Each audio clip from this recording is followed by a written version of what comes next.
Hey everybody, Pastor Stephen Anderson here from Faithful Word Baptist Church in Tempe, Arizona. This video is about the Mandela Effect, which is something that's so dumb and weird, it's almost not even worth bringing up.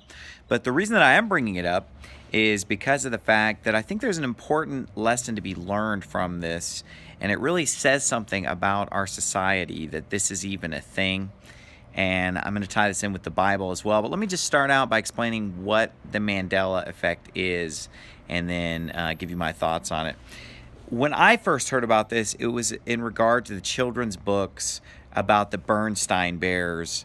And there were people who were just swearing that when they were a kid, it was spelled with an E-I-N, like Berenstain Bears, S-T-E-I-N. And then, they looked at the books, and lo and behold, it was S-T-A-I-N. And they just couldn't accept that they remembered it wrong. So they decided that, the whole universe had shifted. Maybe there was some kind of a time traveler or some kind of an interdimensional shift that affected the spelling of the word Bernstein Bear. Somebody had gone back and changed them all. So rather than admitting that they were wrong, that they remembered something wrong, they were quicker to basically just point the finger at the entire universe. The whole universe is wrong, and I'm right. It's Bernstein, E-I-N. Where it takes its name, the Mandela Effect, was that when Nelson Mandela died, people were saying, well, I already remember him dying years ago. And so, but then they looked for those news stories and they didn't exist. But again, instead of admitting that they remembered it wrong, they just decided that, something had shifted in the universe. Now, it's crazy. But the thing that really bothers me, though, is when this thought process is applied to the Bible. Okay. Because people will try to claim that the Bible has changed. The Bible's not the same as it used to be, according to them. And they invoke the Mandela Effect. For example, they'll take the passage where it says, "Judge not that ye be not judged." And they think it used to say, "Judge not lest ye be judged." Okay. And then, for example, where it talks about old wine being put into new bottles, they'll swear that it used to say old wine being put into new wineskins, that it used to say wineskins instead of bottles or something like that. And there are lots of other examples we could go through. One of the big ones that I see come up a lot is people claiming that the Bible used to never have the word stuff in it, that the King James Bible never said stuff, and now it says stuff all over it. Well, here's what this comes down to. It's people remembering the Bible wrong because they didn't spend a lot of time reading the Bible, okay? And it's people listening to preachers who are either preaching from another Bible version or reading another Bible version. All of these examples are usually other Bible versions getting it wrong. So, for example, the Jewish Orthodox Bible, which is like a New Testament preferred by Hebrew roots types, it says, "Judge not, lest ye be judged."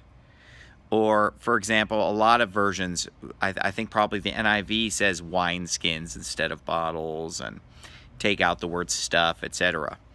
And they say, nobody remembers it saying stuff. I don't remember it saying stuff. But that's ridiculous because I personally remember entire sermons being preached out of verses that use the word stuff. Let me give you a couple examples.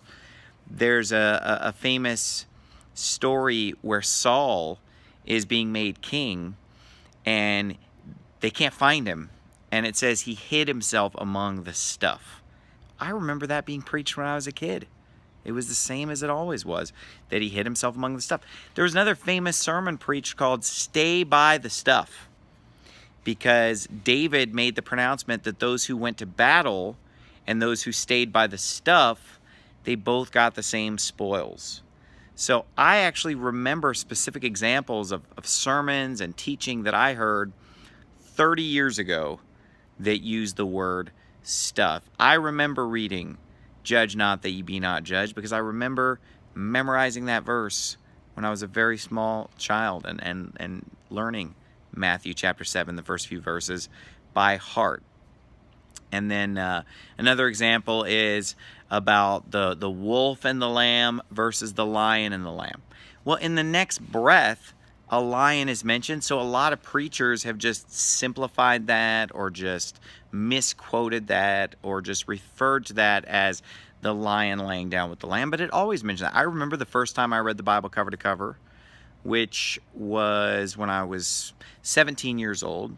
So I'm 36 now, so we're talking, 19 years ago when I first read the Bible cover to cover.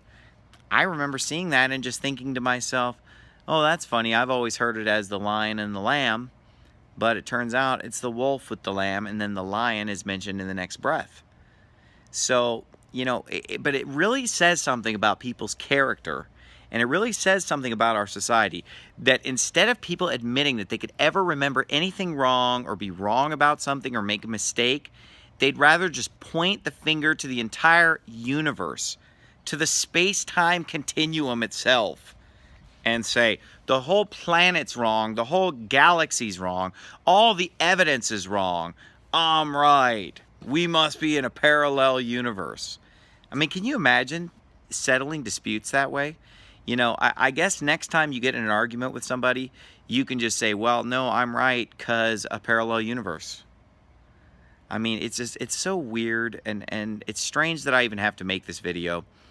But I want to address it because it really points out a major problem that people have in America today, of just never thinking that they could ever be wrong, or that they could ever remember something wrong, or have made a mistake, or misquote a Bible verse, when it happens to everybody. It happens to all of us where we remember things wrong, where we just swear that something was a certain way, right? And then it turns out it wasn't that way. Well, you know what? That's why the Bible says swear not at all, right? Because oftentimes we just swear it was this way or swear it was that way. I could have sworn that I left it there, and then it's not there. Why?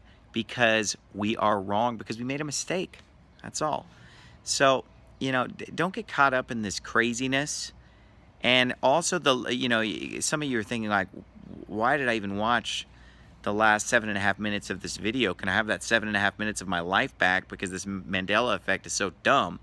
Well, let me just give you something of value so that this video wasn't a complete waste of your time.